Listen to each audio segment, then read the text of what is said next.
샬롬 반갑습니다. 하원기도입니다. 말씀 한 주 살기 14번째입니다. 하나님은 현 시대에 어떤 크리스찬을 원하실까요?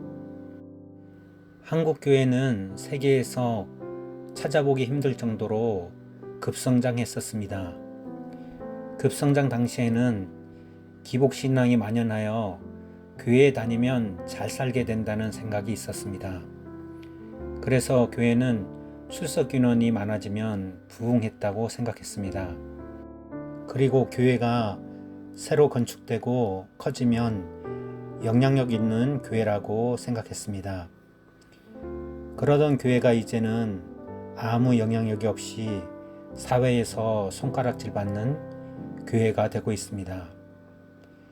이제 생각해보면 기복신앙, 교회 부흥, 큰 교회가 과연 하나님이 원하셨을까 되묻고 싶습니다. 그러면 하나님이 진짜 원하시는 크리스찬은 어떤 크리스찬일까요? 저는 영성과 지성을 갖춘 성도라 생각합니다. 영성으로 예수 그리스도와 밀접한 교제를 하며 지성으로 성경에 쓰여진 하나님의 뜻을 올바로 분별하는 것입니다.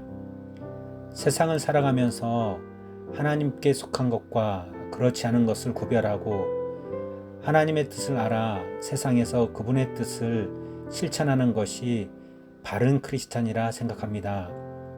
말씀 한 주 살기를 통해 영성과 지성을 모두 갖춘 성도가 되시길 바랍니다.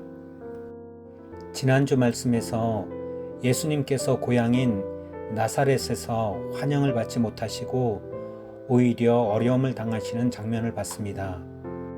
그러면서 진정한 회복은 누가 누릴 수 있는지에 대해 말씀을 들었습니다. 결론은 진정한 회복은 믿는 자만이 누릴 수 있음을 알았습니다. 사렙다 과부와 나아만 장군이 선입견을 넘어 올바른 믿음으로 나갔을 때 하나님의 은혜를 누릴 수 있었음을 알았습니다. 그리고 결단하기를 온전히 예수님만 믿고 그분의 뜻을 의지하고자 결정했었습니다.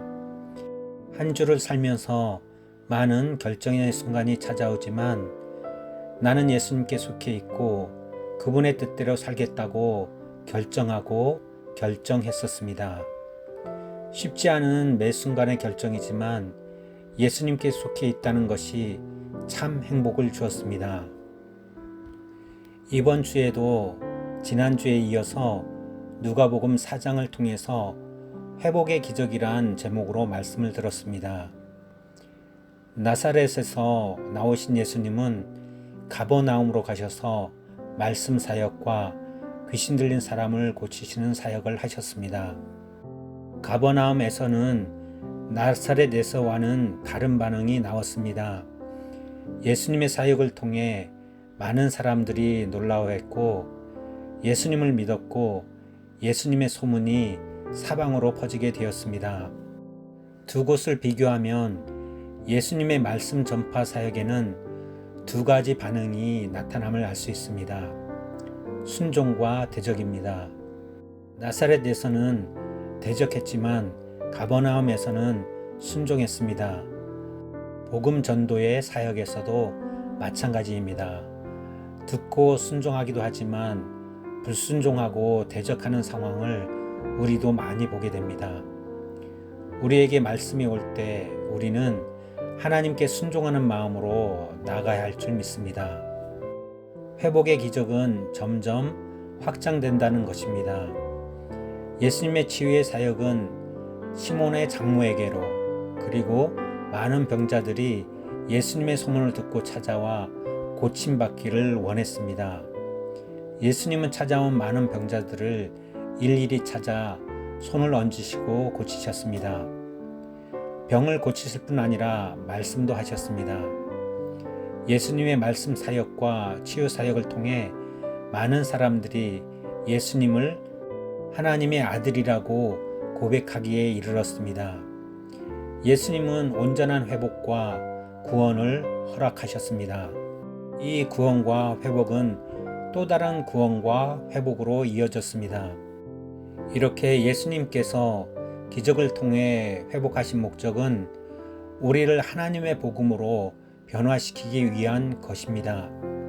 예수님은 이런 바쁜 사역 가운데도 새벽에 따로 한적한 곳에서 하나님께 기도를 하셨습니다. 사람들이 찾아가 다른 곳에 가시지 말고 여기 계셔 달라는 간청에도 하나님 나라의 복음을 위해 가야 한다고 하셨습니다. 내가 다른 동네에서도 하나님의 나라 복음을 전파하여야 하리니 나는 이 일로 보내심을 입었노라. 이렇게 예수님은 말씀하셨습니다. 예수님은 여전히 우리가 회복의 기적을 맛보길 원하십니다. 우리가 온전히 예수님을 믿고 따를 때 그 회복의 기적이 우리에게 임할 줄 믿습니다. 우리가 하나님의 말씀을 들을 때 대적하는 것이 아니라 순종의 마음이 있어야 합니다. 우리가 구원받은 백성으로 잘 산다면 예수님의 복음이 전파되듯이 우리의 삶이 복음이 되어 점점 퍼질 것입니다. 이번 한 주간 살면서 하나님의 복음으로 변화되고 성장될 것을 다짐해 봅니다.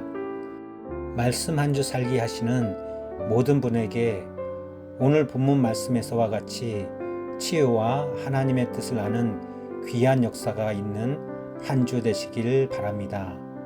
들어주셔서 감사합니다.